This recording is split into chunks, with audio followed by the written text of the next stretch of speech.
My name is David Swanson, and I'm Executive Director of World Beyond War. I'm here at the White House and later at the Japanese Embassy in Washington, D.C. to read a letter signed by over 100 organizations asking for construction to cease on a U.S. military base in Okinawa. The people of Okinawa have spoken. They have voted over 70% against the new base construction in Henoko. The governor of Okinawa, Denny Tamaki, told President Joe Biden this in a letter this past January. Yet the U.S. and Japanese governments ignore the wishes of the people of Okinawa. We therefore encourage people around the world to add your voices. Go to WorldBeyondWar.org to sign the letter I'm about to read and to take further steps against the unjust treatment of Okinawa, which makes up 0.6% of the land in Japan, but has 70% of the U.S. bases imposed on it.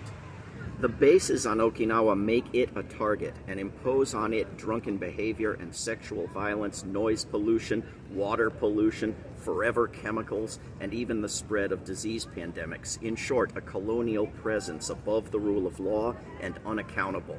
The people of Okinawa, or of Uchinanchu, as that place is called in their language, have used nonviolent direct action for 20 years to oppose this new base. We need to support them, and we need to make sure the U.S. Senate does not send Rahm Emanuel as U.S. ambassador to Japan, which could only make things worse. Here's the letter. We, the undersigned, wish to convey our strong support for the governor of Okinawa, Denny Tamaki, and the people of Okinawa, and their request for the cessation of the building of a U.S. military air base in Henoko. On January 13th, 2021, Governor Tamaki sent a letter to President Biden outlining the many reasons the air base construction project at Henoko should be dismantled, including overwhelming opposition by the indigenous Okinawan people. In a prefectural referendum, 71.7% voted against the project. There have been continuous protests and even hunger strikes by the public. Engineering unfeasibility.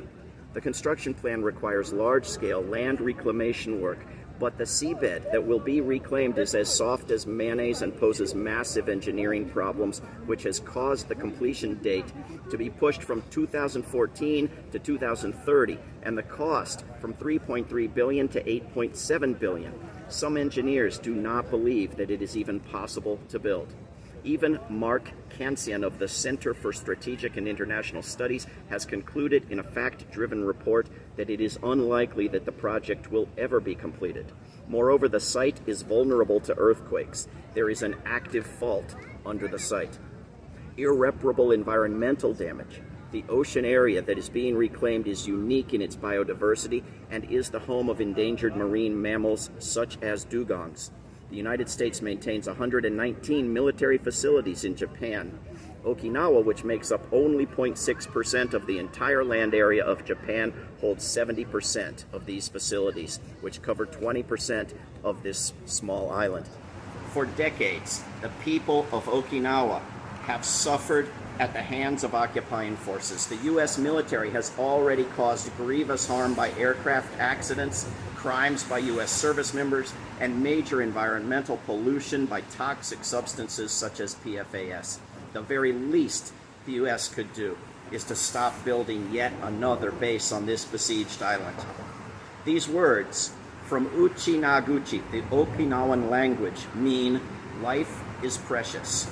Nuchi du Takara.